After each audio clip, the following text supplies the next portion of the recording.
and welcome to Sammy's Bookshelf. I'm Sammy and today I am going to be playing my very first TBR game.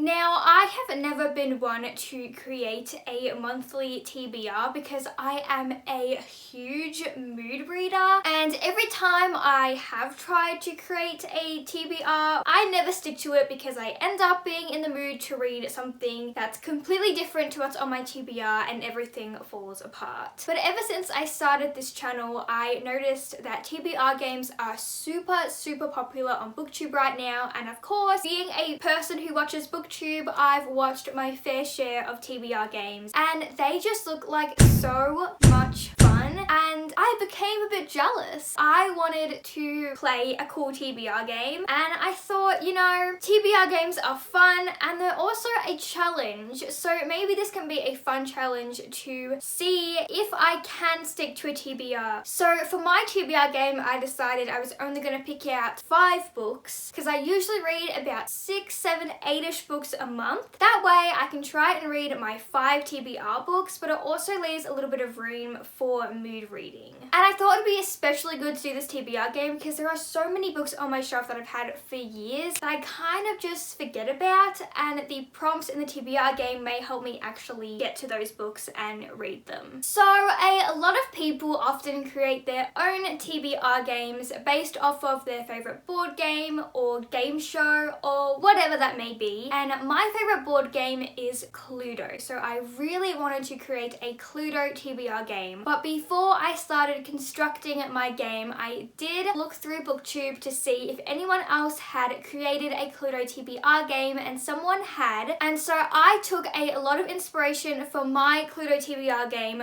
from Meg with Books TBR game, and so I have to give a lot of credit to her because I did take a lot of inspiration. But of course I also did add my own touch. For example, the genres that I've included in my TBR game reflect the genres that I read, and of course I wanted to emulate the Cluedo game that I play with my family and friends because there are lots of different versions of Cluedo and they're all slightly different, so I wanted to try and emulate the one that I play. But again, I did take a lot of inspiration from Meg with Books. I will link her channel in the description. You should definitely go and watch her TBR Cluedo game. So before we get started playing Cluedo TBR, first I'm going to show you how the game is actually played. On my Cluedo board, there are 9 rooms and each room is a different genre.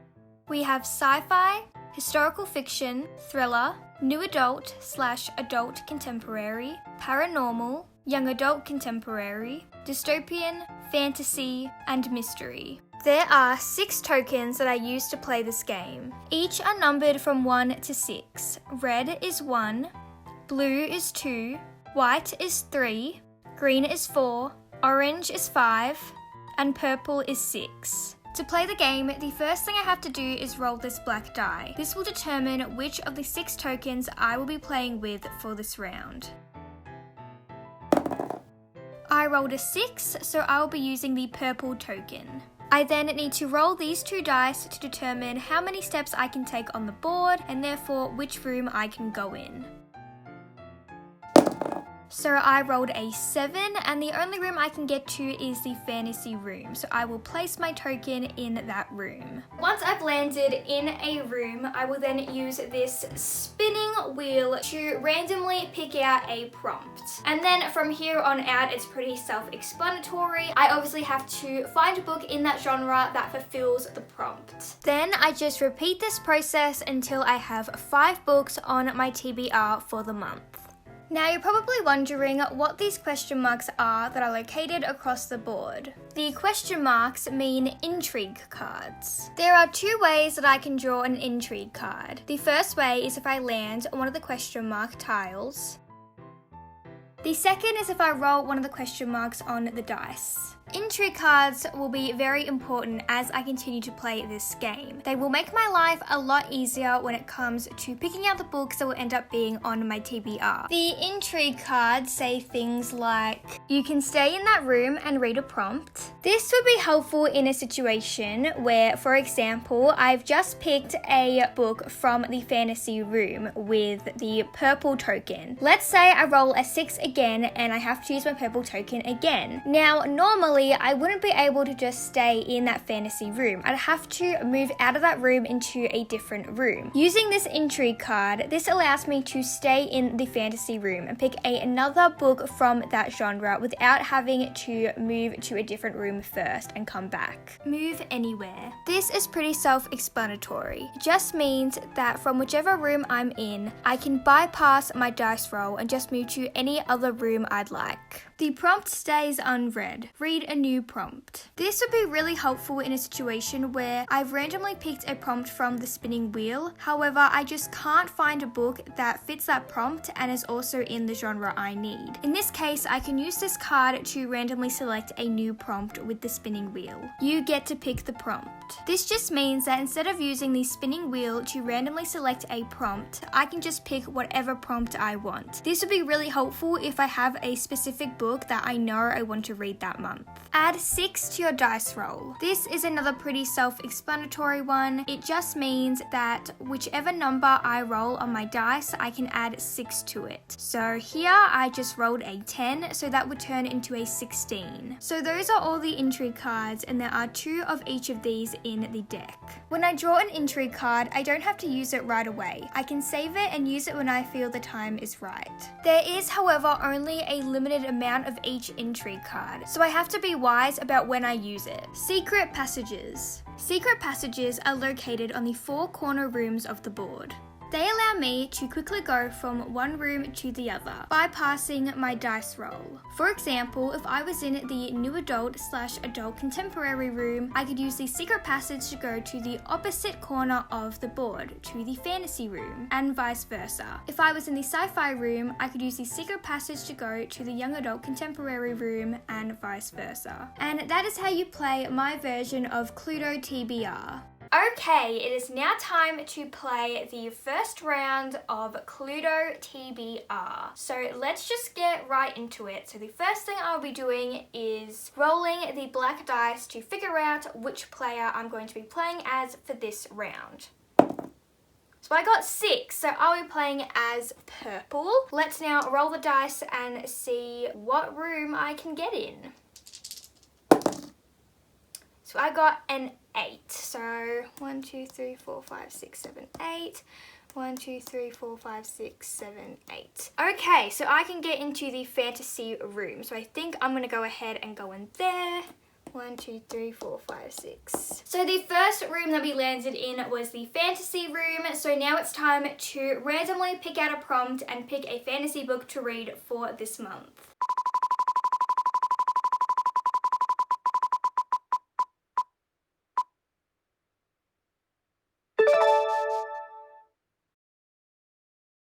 So the prompt that was selected was a book you bought because of the cover. So I have to find a fantasy book that I bought because of the cover. The book I have chosen to fulfill this prompt is We Free the Stars by Hafsah Faizal. Now, I didn't completely buy this book because of the cover. It was kind of one of many reasons. I wanted to read this duology because it's got an enemies to lovers romance in it. But I did buy this book in hardcover because I wanted the pretty covers in hardcover. So it is one of the reasons that I bought this book in physical copy. And also I read the first book in February but didn't quite get to the second book because other books came up that took priority, so I'm very excited to finish this duology in March. So that is one book that we now have on our TBR for March. So let's go ahead and play our second round. So of course first I will roll the black dice. So I'll be playing as 2, so that is blue over here. Let's roll our double dice to see what room I can get in. Okay, so I rolled a question mark, so that's an intrigue card. So I got the prompt stays unread, read a new prompt. So I am going to keep that with me until I think it is a good time to use it. I only got a 2 on that round, so there isn't really anywhere I can go. So I'm just gonna go 1, 2, and that is the second round. So I didn't get to pick a book that round. So let's go on to the third round. 4. So I'll be playing as the green over here. Let's roll the dice and see where I can go. 6, 7, 8, 9. And I'm sorry if it takes me a while to count the dice. I'm very bad at maths and counting is very challenging for me. I can definitely get into young adult contemporary. 1, 2, 3, 4, 5, 6, 7, 8. I can't quite get into paranormal, so I'll be going into the young adult contemporary room. 4, 5, 6, 7, 9. There we go. The next room I ended up in was young adult contemporary. So let's spin the wheel and pick a prompt for young adult contemporary.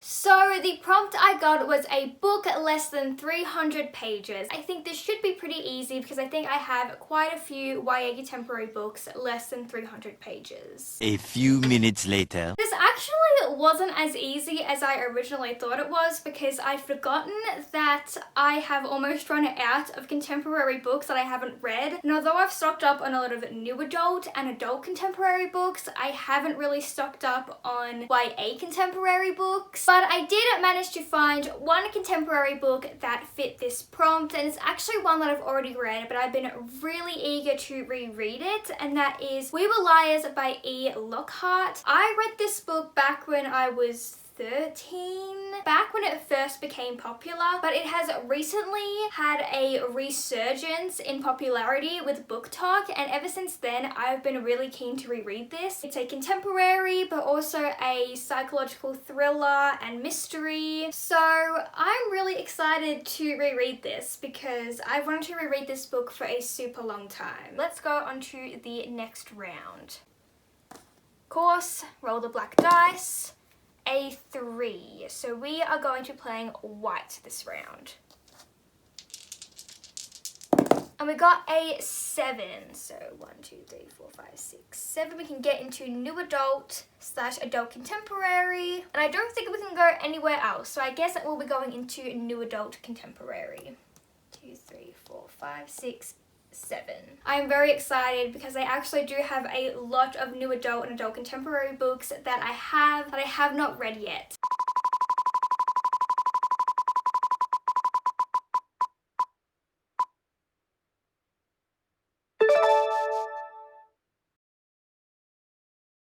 For this prompt, I got read a book recommended from Booktube, BookTok, or Bookstagram. This is going to be a very easy prompt to fulfill because 95% of the books that I own are recommended from one of those 3 mediums. So the book that I'm going to use to fulfill this prompt is From Lukov with Love by Mariana Zapata. I've been seeing this book around a lot on Booktube and Bookstagram, so I'm going to read it this month. I'm really excited I managed to fit this book in this month because I've been craving to read this book for the last couple of weeks, and so I'm very excited that I'm going to get to read it in March. So we need 2 more books to get the 5 books that I need to read for March, so let's go ahead and play another round.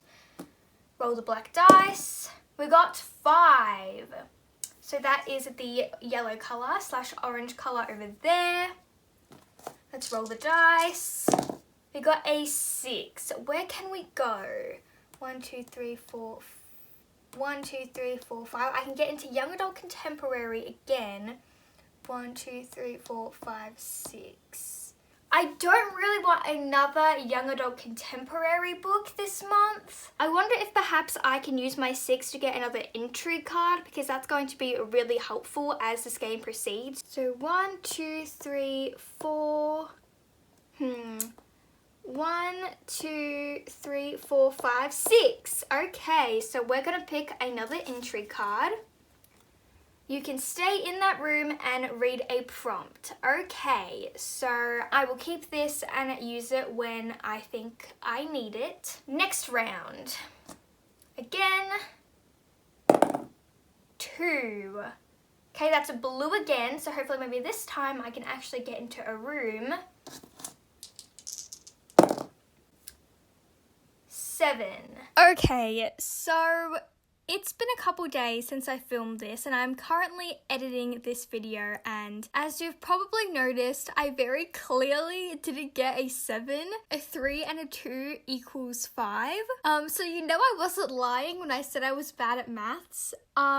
But as you will see, as you continue to watch this video, I proceed to go into the mystery room using 7 spaces when I only rolled 5. So like, I should have only been able to go into sci-fi, but like I said, I thought I rolled a 7 because I can't count, and so I go into mystery and I pick my book, and it's too late to go back and change it now, so we're just gonna pretend that I did actually roll a 7. Sorry guys for my stupidity. Between now and next month when I do this again, I'm gonna practice my counting so that this does not happen again, but hopefully you got a good laugh out of this. So I can get into sci-fi, 1, 2, 3, 4, 5, or I can get into mystery. So we have a little bit of a choice here. Sci-fi or mystery?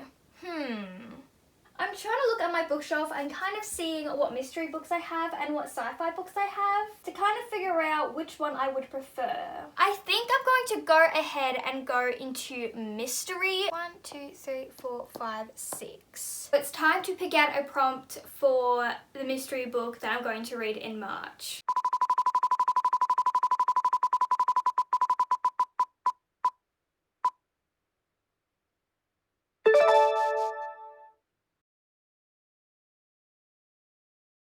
So my prompt for mystery is a book over 500 pages. The book I've chosen for this prompt is Red Sparrow by Jason Matthews. This is actually my sister's book. She recommended this book to me a couple months ago and let me borrow her copy, and I have yet to read it because I just have had all these other books that I wanted to read. It is 547 pages, so that is the book I'm reading for the mystery genre this month. I only need one more book for this month, so let's go ahead and play another round and discover what my 5th and final book on my TBR will be for the month of March. 6. 6 is purple, which is already in the fantasy room, so let's roll the dice. Okay, so we got 9.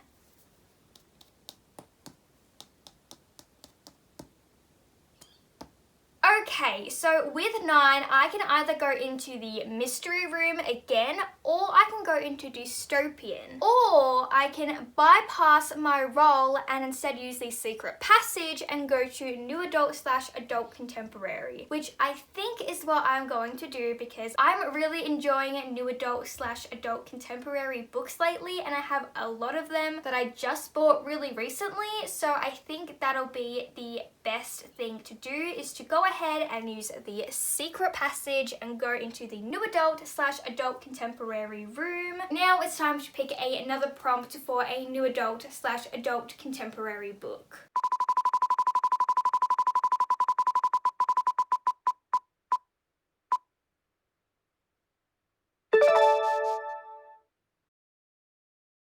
Okay, so the final prompt for March is read a book with mixed reviews, and I already have something in mind. So the book I have chosen for this prompt is The Spanish Love Deception by Elena Armas.